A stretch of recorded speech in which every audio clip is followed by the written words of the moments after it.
see the world through other people's eyes. Now, empathy is a quality of character that can change the world.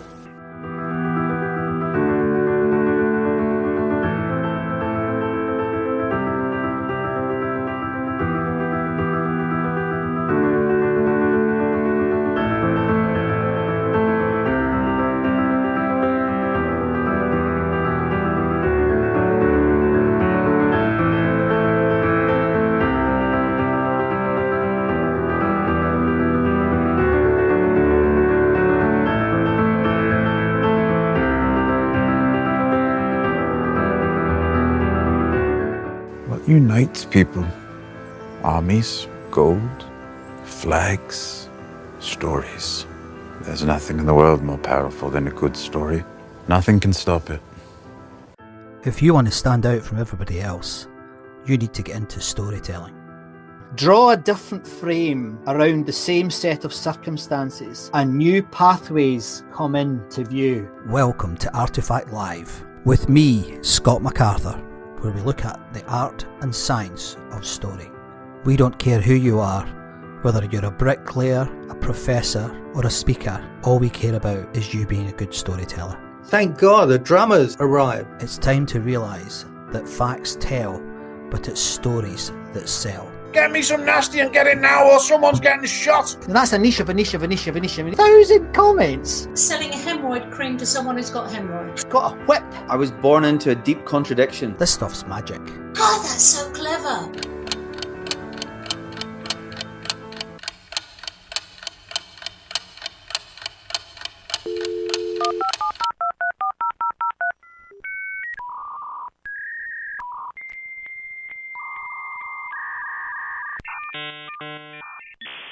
Welcome to Artefact Live with me, Scott MacArthur. And me, Paul Crick.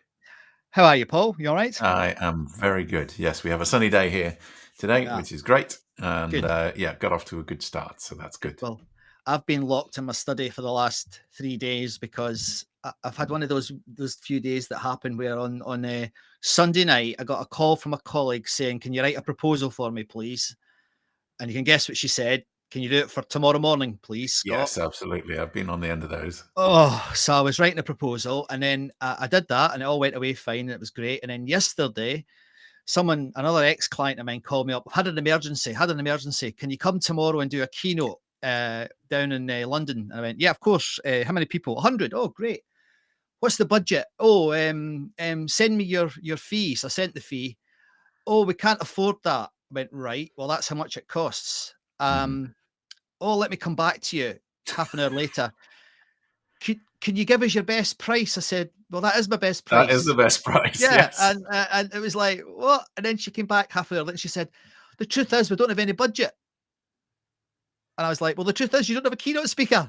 But you could do it for exposure, right? Oh, yeah. I feed my family on I used to feed my family on exposure, but they nearly all starved to death, you know. Yes. So no, it was, I think the frustrating thing was, it wasn't when she was doing she would try to do her best. Well, I'm not having a go at her. She's fine. But it's, people are scared, to be honest, with these situations, you know, it's, and it's just funny. Anyway. So this week, Paul, now you've met Katja briefly before we hit record, but I just wanted to introduce why I asked Katja to come on. I was speaking in Lithuania a couple of weeks ago, as you know, and it was amazing. And Katja can tell what she did a speech about her work and her writing around learning ecosystems and stuff. And I thought it was excellent. But the best bit, I mean, her speech was great, but the best bit was she's a bloody good. You sit down with her and she can really tell a good story. So Katja, you're going to have to live up to your reputation now that I've said you're a good storyteller. I have coffee here now, but I think I should grab a glass of wine. Yeah. But thanks very much for joining us on Artefact Live, Katja. It's lovely to see you again. That was a good conference, that, wasn't it? It was really great. It was also amazing to be in front of 1,300 people again live. And I think for you, 90% women. It was. I think it was 95% women. I counted them. and the thing that was, Paul, the thing that was amazing was not only was it 90%, 90% women, which is an issue, I think. I mean, there's a discussion around that to be had, to be honest. Yep. But they were so elegant. I mean, it was like being in a fashion show, wasn't it, Katja? I mean, it was like, why? And I think that's, I'm guessing, I don't know what you think, but I think it's because we've been online for so long, we're sitting in our underwear with a shirt on, and then suddenly there's an event, and boy, did everybody go for it. It was amazing. It was a lovely experience. That's good. It was really nice. And I think the mixture of they started off with a chap who was an anthropologist, and that was interesting, wasn't it, Katja? Yeah, it was really interesting. Different. His view was so different that what you normally have in conferences like this. Yeah. You really had to listen to him and thinking like, oh my God, yeah, I didn't see this coming. Yeah, it was interesting. It was interesting. So by way of getting into this, Katja, would you mind? One of the things that I love is hearing people's, I guess, origin story. You know, how did you get to being an author who travels around the world and, speaking and selling her book and sharing her wisdom? How did you get to that point? I know we spoke about it in the bar at the hotel, but I didn't have the camera on at the time. So can you just share with us how you got to where you've got to with your career, please? Well, sometimes you don't plan things to happen, but they just happen. So one of the things is that I always say, I'm also a mom. I'm actually a mom first. I have two amazing daughters, and they changed my life. And I think that more parents should look at their children, and is it life-changing moment. So what happened with me is 8 years ago, my eldest daughter was 10 at the time, and I was like inspiring, writing and doing stuff. I was not doing any keynotes, but I love learning and technology. And I was writing about that, and I was actually trying to build a learning application. And suddenly my daughter, you can imagine, beautiful girl, 10 years old, standing next to me, and she had this thing in her eyes, and I knew it was trouble. But I was writing. So when I have this vein popping up here, normally my children know that that is not the moment to disturb me. But still she was standing there with these eyes like, listen to me. And she popped the question, but it was not really a question, it was more like a statement. Mom, I want to go on Facebook. And I was like, no, you're not 13, you can't go on Facebook. And she looked at me with these eyes, like, them rolling back. Like, Mom, really? And I think she used some words that I'm not going to repeat here. She said, Mom, you're so old. Yeah, I had to let that come. You're so old. You don't understand our world. We children, we have a different world. We want to be connected. All my friends are connected after school, because at school we don't have time. And all my friends, they do things together. They share stuff. They have fun. And you know what, Mom? They're also making their homework together. If their grades are better than mine, that's your fault. What are you going to do about it? Yeah. Nice. Life-changing. and that so were you working in learning before that, or was it that inspired you? Was it? Well, it's actually worse. At that time, I was working for a big corporate university with like systems all over the world. I think they had 20 different locations. And they asked me, this is the funny part, to look at what we can learn from social media to connect the people around the globe. Right. And to have them learning together, like in this lean way that I always talk about. So the funny thing is, my daughter, who was 10 years old at the time, she actually solved the puzzle for me. That's the way young people, even then, want to learn and be connected to each other. So I have to be thankful to her, actually. And if you want to know if I allowed her to go on Facebook, nope. Is she on it now? She's on it now, but she did inspire me to build a learning platform, which I call the Learnscape, right, to connect children in a social way and learn them actually how to interact on social media, because I think that's the problem of today, that we're all on there in this virtual world, and I think it's going to be worse in the metaverse. Without any guidelines. It's like sending a 4-year-old child on the street with a bike without knowing the rules. I don't know, there's a very big traffic road here. It will take you like 5 minutes and they're dead. We're doing the same with letting people go on the internet. That was my idea back then. That's a powerful metaphor. That's really good, actually. I like that. Well, I don't like it, but I really like it, if you know what I mean. It's a very... Gosh, weirdly, the next call I've got today is with the someone who's involved in one of the big court cases at the moment about a young woman who killed herself, it's all over the media in the UK, having been really badly bullied on Facebook, and that metaphor of the bicycle on the road has really resonated with me. That's very powerful, Katja. What do you think, Paul? Yeah, I agree. I think I don't know. I was talking to a friend of mine that was talking about we're all just toddlers really in the playground. You know, we're running around in adult bodies, and if we're struggling, you know, if we don't help our kids understand that, and then understand the rules of the road, then you know, tragic things like that will happen. Yeah. And there's this idea of digital disidentification, which is in a digital environment, we find that we can express ourselves more stridently and with less concern. So we'll say things online that we wouldn't necessarily say face to face, and you know, we don't necessarily mean them, but we, you know, there's a line in a song which goes, "You should always start your day with outrage," and it's kind of like social media seems to be a really important catalyst for doing that, and we don't teach people. Right. It's so easy to adopt the norm of, well, I'm going to react, and I'm going to react in a way that says exactly what I think and how I think it. I want to do something I didn't do. I want to give you some feedback, because I think what you've just done there, and you did it on the day at the conference, there's a lot of speakers and writers write about Gen X and Gen Y, people like Simon Sinek, and it's just complete bullshit what they write. I'm not a fan. Paul knows that. I really, really don't like these intellectuals, but how you've just framed it, they need to hear that, because that to me is what I call generative. That's very powerful, Katja. Very powerful. What a start! Well, there's a start to an interview. So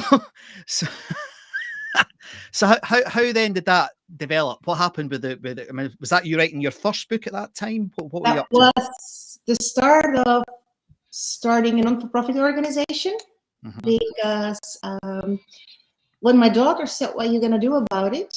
I was actually building a blueprint of this social environment to learn and collaborate together, which I was actually building for universities, for adults.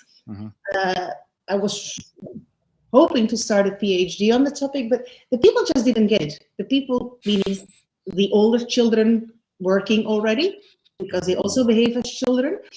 And I looked at my daughter and I said, "What do you want me to do?" And she said, "Build me my own Facebook then," as it was that simple. If Mark Zuckerberg can do it, I can do it, I think she thought.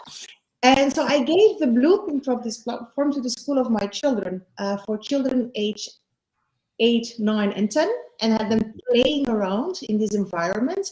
We even had national television, and I even went to the UK with the story. But at that time, I felt that teachers and especially parents were like, "Oh, she's bringing evil into the school." And I was like, no, I'm providing a safe playground for them to learn how to behave. They have to learn how to ride the bike at school. So please give them this safe environment that we can monitor and that we can learn from the children what is it actually that they're looking for and doing for. So that I did, but then still they didn't got it. And then I went to the school and I talked to the parents, and then they asked me to go to another school and to another group of children. And then before I knew, I had 15,000 children in my workshops on the digital future. Wow. Yeah, it was a little bit out of hand. Yeah, good. Yeah. So I told you, some things happen sometimes before you know it. And then I was actually happy that the pandemic started and that my voice could rest. Because I was not allowed to go to school. So yeah, that was my first book, because with all the experiences, somebody asked me, can you write a book about digital children? Which was my first book, only in Dutch, but I'm thinking to translate it to English and make it up to date. It was called Little Digital Citizens. And it was explaining to educators and to parents what is the world of children and how can we help them, instead of saying Instagram is bad. Why don't we learn a 6-year-old on how to use filters? Because if they know how it works, they will become critical thinkers. They will not say, oh, she's more pretty than I am. Like, I can be more pretty. I actually once gave an assignment to a bunch of 10-year-olds who can make me look like Kim Kardashian. And it took them like 20 seconds. And I was like, oh my God. Oh, yeah, yeah. No, but this is the critical thinking that we need from young people. And it's not by saying it's bad, you can't look at it. No, then they're going to do it behind our back, and we don't learn from children. So this is how we actually started. First, a lot of children, a lot of parents, a lot of educators, and it's only then afterwards I turned back to organizations. So that's right. Very good. And then you obviously then did you self-publish, or did you find a publisher to help you, or how did you do that with the book? Sorry, I should give you a background. Paul and I are, our audience, a lot of them are writers or want to be writers, so they're always interested in that journey, because we've had many journeys on here with writers. So tell us your writing journey. Well, that's also a very funny story to tell, because I'm dyslexic. So I was like, I can't write, but that was only an excuse for me not to try. Yeah. Because when I was doing my keynotes, and I did a TED Talk at the time, a publisher approached me and they said, why don't you write a book about it? And I said, I can't write. And they said, but if you talk 2 hours, that's in average 40,000 words. That's a book. And I was like, yeah, if you want a book, just put a writer in the audience or let it record it and let them write the book. And she said to me, like, no, because we want your words. We want you to reflect about it. And then she said, the basics you already have, which is the framework. Who is my audience? What are the chapters? And think of it as a PowerPoint. Yes, with bullets, and I know PowerPoint is old, but think of it as PowerPoints, which are chapters. And just tell per PowerPoint the story, which you also do when you give a keynote. And a book writing, I actually told a professor, a friend of mine who wants to write a book, how much time do you need to prepare for a lecture of like a week? And he said, 48 hours. I said, how much time do you think to write a book? 1,500 hours. And I explained to him as well, no, every slide is 1 chapter. So it's actually quite easy. So I got a publisher, I got a book, and 2 months later, the book was finished. I hate you. Yeah. I don't know if I told you. I think I did tell you this. I got a book deal from Bloomsbury, so that was quite a high bar. You know, I was very pleased about it, and I went away for a month to a little cottage in a part of England called the Lake District, and I wrote 140,000 words. And when I reflected on it and read it, all the words were out of order. It was bloody awful. It was a terrible book. And I think what I did, Katja, I don't know if you've ever done this, or Paul, I was overthinking. I was overthinking, and I was diving into, you know, every word had to be defined, every piece of research had to be carefully indexed back to first principles. And I didn't, they wanted to publish it, and I said, no, I'm working on it now. But no, that wasn't good. That wasn't, because I really don't like you now, Katja, because you made that sound so easy. I had a nightmare. It was terrible. Well, I have to say, it can be even worse. My second book in Dutch took me 65 hours to write. Oh, come on. But I have to say, not in one go. But this book, and then I come back on what your thing is, and for many, you want it to be too perfect in the beginning, which when you have a publisher or you have proofreaders is actually, if you have 90% okay-ish, all the rest comes later. So with my second book, which was also in Dutch before I had my recent international book, I was actually at the beach and they asked me to prepare a 3-day masterclass. Right. And my husband fell asleep and I couldn't sleep because it was much too hot. So I had this paper and I started like putting words on it, and you circle and oh no, this here. And well, I actually should have kept it because I could sell it as an NFT because it's a piece of art. I wake up my husband and I say, baby, I think I just wrote another book. And he looked like me, oh my God, there we go again. Yeah. So I showed him the paper and he said, yeah, okay. So I took a picture, I sent it to my publisher and I explained a little bit, and she knows how I think because I'm dyslexic. So my way of thinking sometimes is a little different. And she said, yeah, that looks good. By when can you have me the draft of what it will be about? And I say, yeah, by the rest of the day. Yeah. And then I was 2 more weeks where I was doing my first scratch, and by the end of the 2 weeks the book was finished. But because I just had to tell indeed all these stories that were in my head, I was preparing my master class and I was writing it down. So it's just let it go. This is I think. Let it go. I like it. Have you ever tried to write a book, Paul? Have you written one? There's one that's about 45,000 words in, and I've done your thing, Scott. I've gone, no, it needs to be perfect. Every sentence needs to have at least 3 referrals. And I'm now thinking, listening to you, Katja, I'm thinking, right, I'm going back to my presentations and I'm going to go, that slide's a chapter, that slide's a chapter, and see what I've got and see if I can reposition it. Yeah, that's really, really good advice. That's great advice. That's really good advice, Katja. Very good. There's also something, before you start writing the book, I've now worked with 3 different publishers because one was for a different audience. Then the Dutch book, and then my latest book with Kogan Page. And it was actually Kogan Page approaching me if I wanted to write it for the globe. So it was an international book. So in an international book, you have to think also, the Americans and the Indians, they're not the same. No. Yeah. So it's a different approach. And then I was also talking to people from MIT Press and other publishers, and they all have their own style. And you say every sentence needs 3 references. If you do that in a book for a Belgian audience, they don't want to read the book. That's true. So I think before trying to do too much these details, I explain that to a lot of aspiring writers. Who's your audience and with whom do you want to publish it? Do you want to publish it yourself? Or do you have a publicist who will help you? Because if you have a publicist, believe me, they read word for word. And even me, with me being dyslexic, by the way, I can write easier in English than in my own language because I don't overthink the words. Because very good. So maybe you keep start writing in another language. Oh, well, I think that's something else I'm embarrassed about. Maybe we should move on. I can do double Dutch, that's for sure. Yeah, I can write in Scots. So, but then again, that's why I say some people want to have a book ready and then go to a publisher and then think about how to distribute it. And then they see that, what I always have with learning technology as well, the channel and the content, they don't go together. So first think about audience, always take a step back. I think that's good advice. Very good. Right, so we've only had 20 minutes. I think that's enough. So I've got a lot of work to do.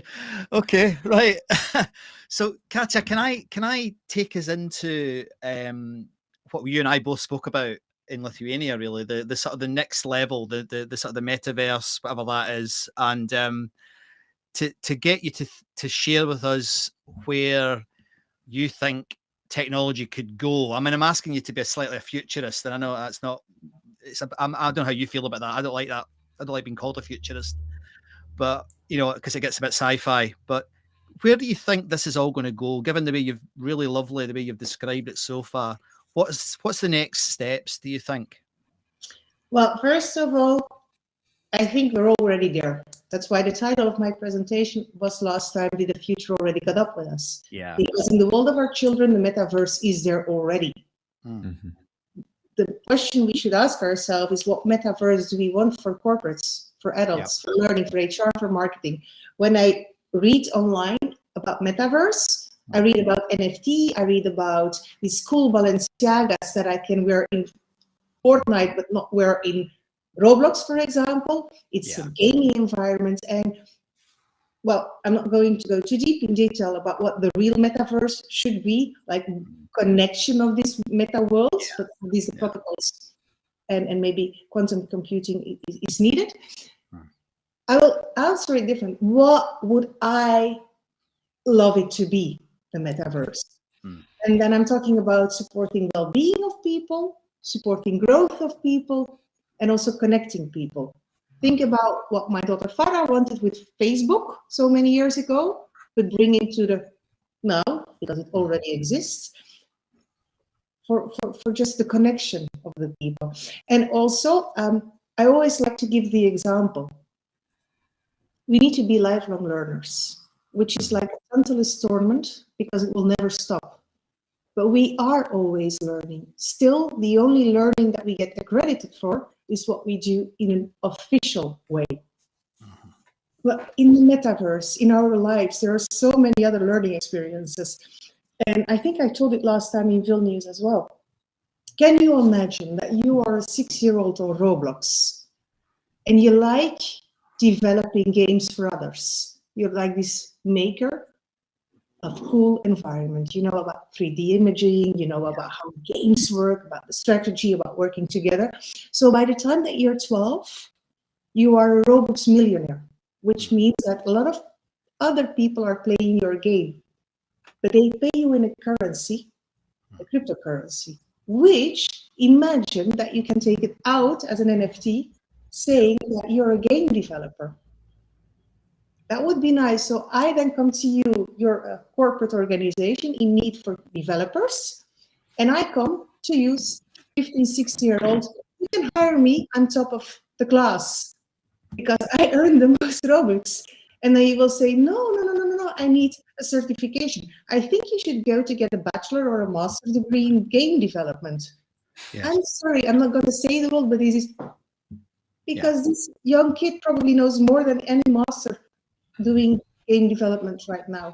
So for me, the future is also looking at people, competences, skills in a different way, supported by what new innovation have to offer to us.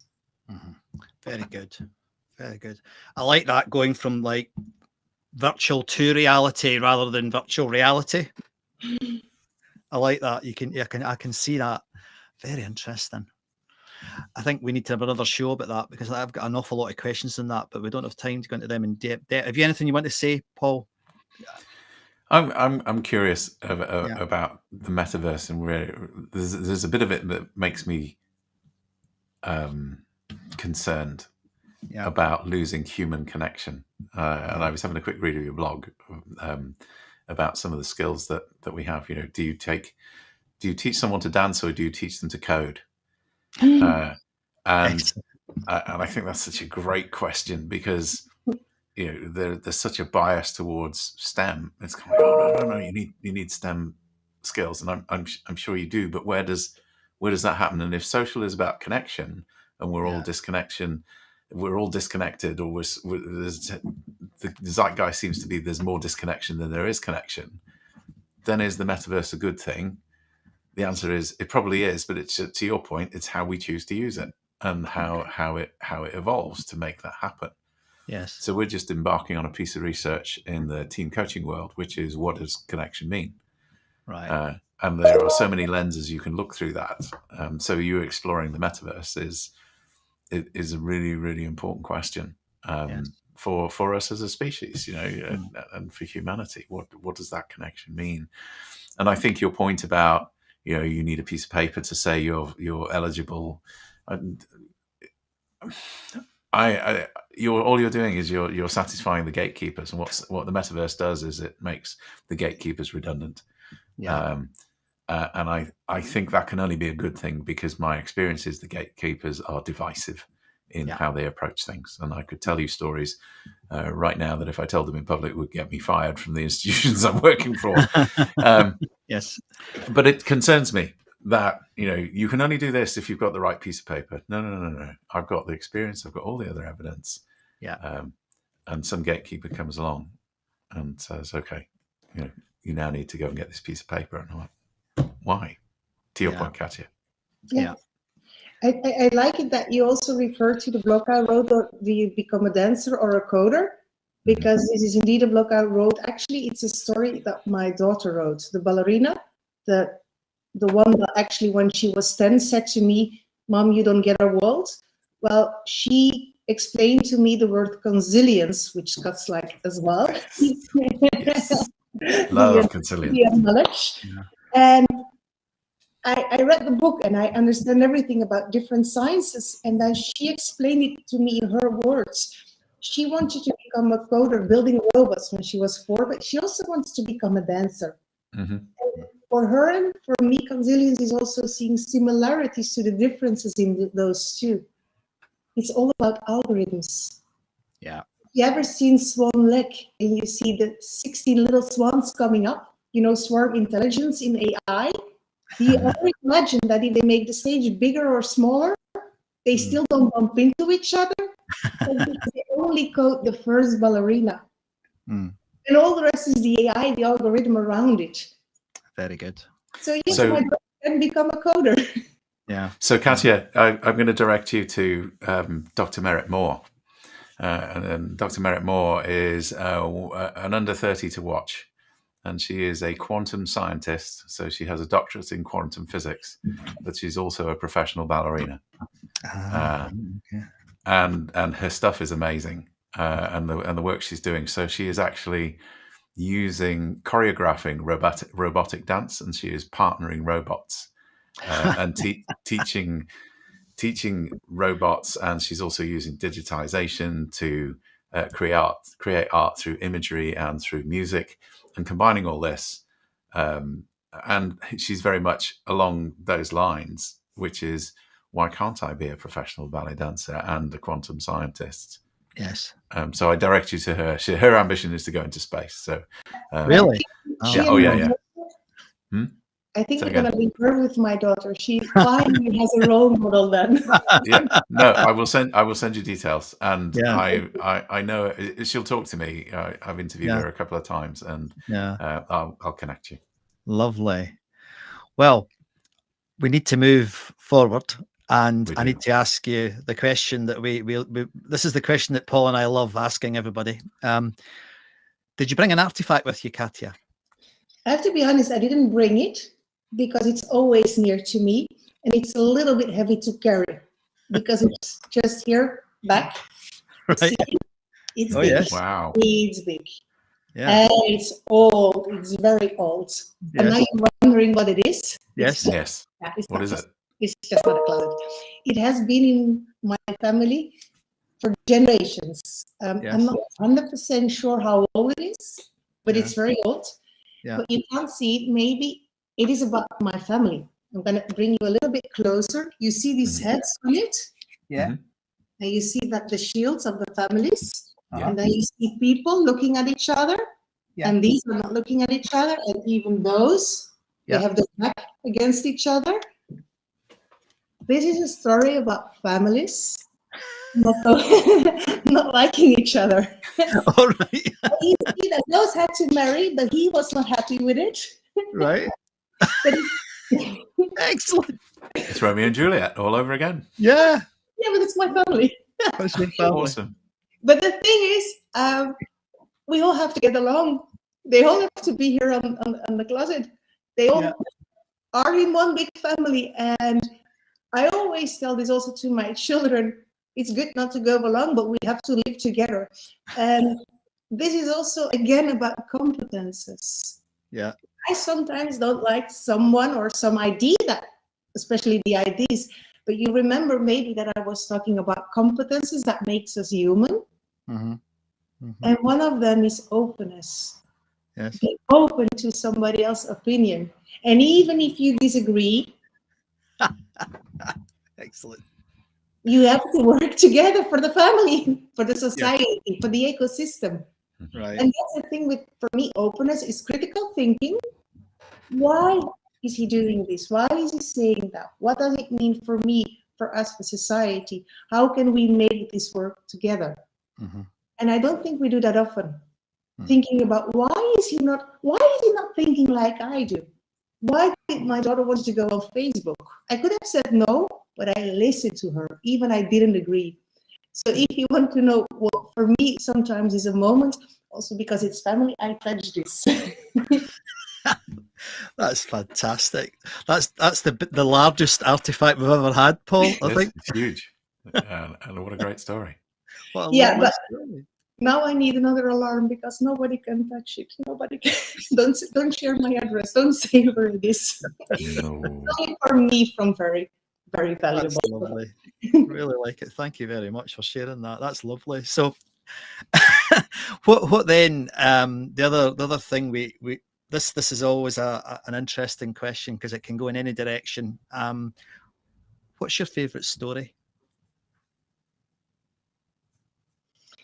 Can I go with a favorite? And this is just like me burping up things like I always do. Mm-hmm. You know that I was saying let it go Mm-hmm. just earlier, and I was just thinking of this movie and let it go. And I think, okay, sorry, it's a movie, but it's also a story.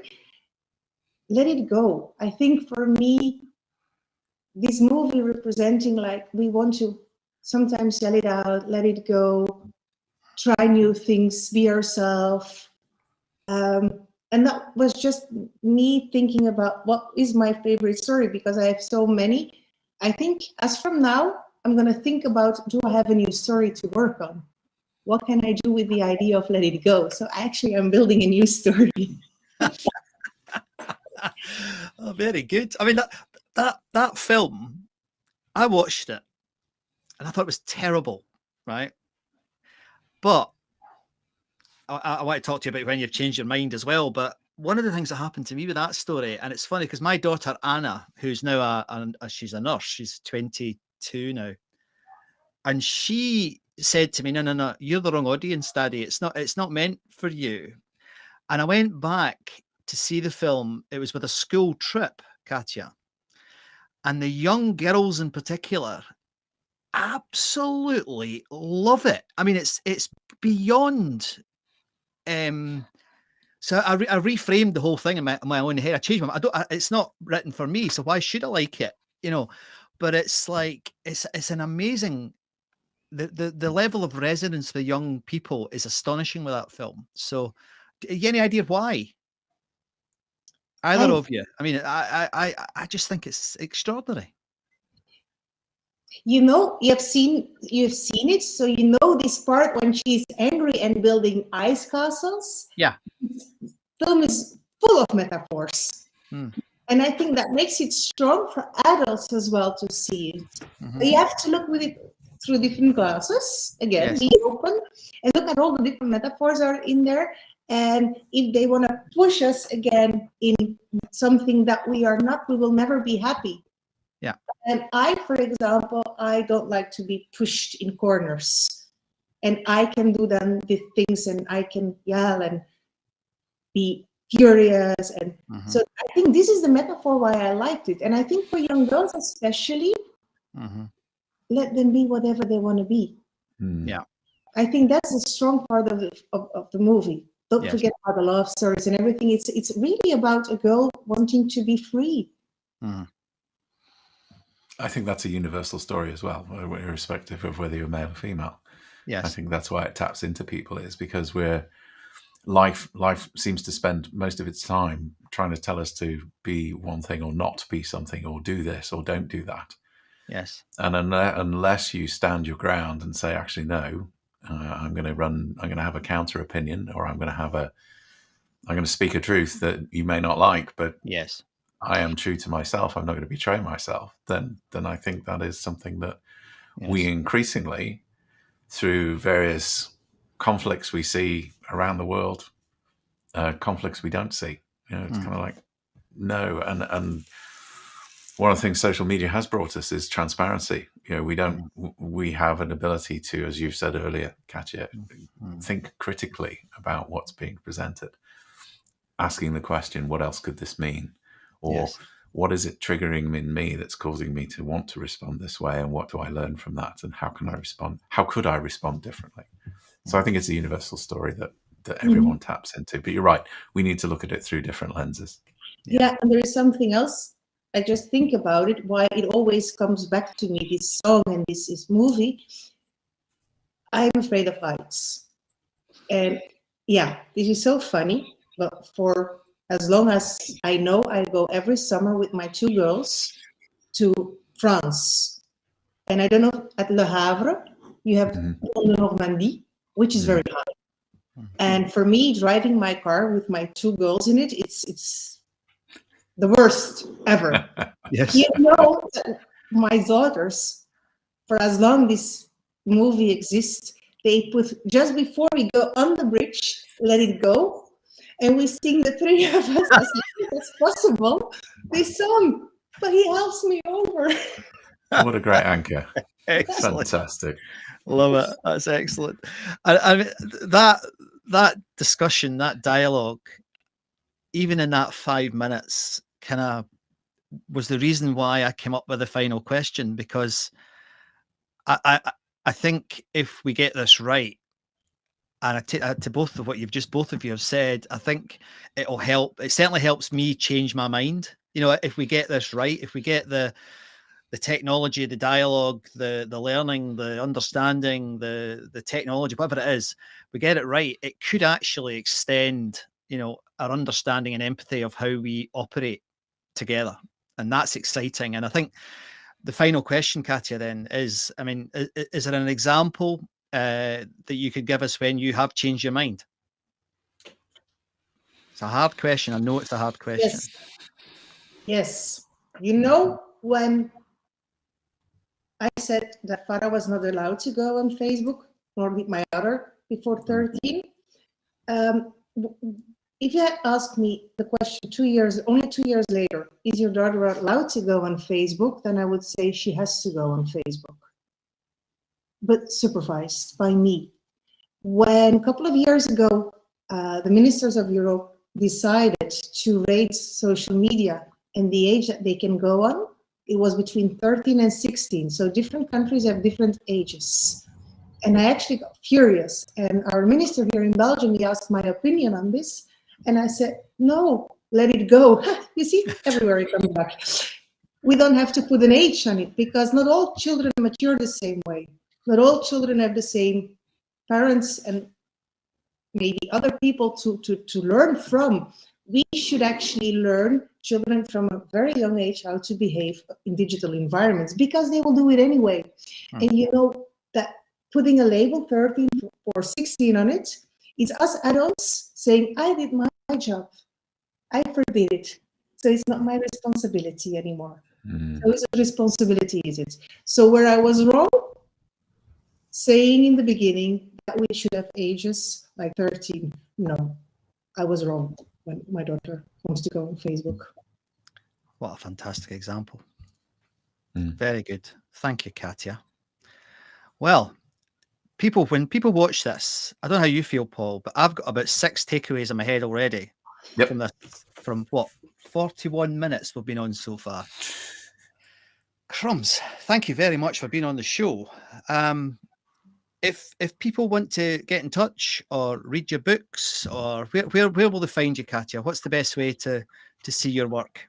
Well, the best way is on LinkedIn, because you can follow me on LinkedIn and I will follow you back. I will connect to you. Why do I don't have like open connection? Because I like to be followed, but not by bots, although I love bots, So LinkedIn is always the best way to find me. You can also on LinkedIn find some of my blogs for those who don't want to read the book, because it's quite big, but it's good. So you can find my blogs. So the one, for example, coding and dancing is also published on my blog, and that is on habitofimprovement.com. And that's also how I look at the world, is always try to improve yourself, continuous improvement. Fantastic. Well, we'll make sure that the URLs and are in the final production of the video. Katja, that has been a fantastic conversation. I'd love you to come on again, because I think there's a few things that, I don't know how you feel, Paul, but there's a few things I'd love to dive into in a bit more depth. But yeah, me too. Thanks very much for being on Artifact Live. Yeah. Thank you for having me.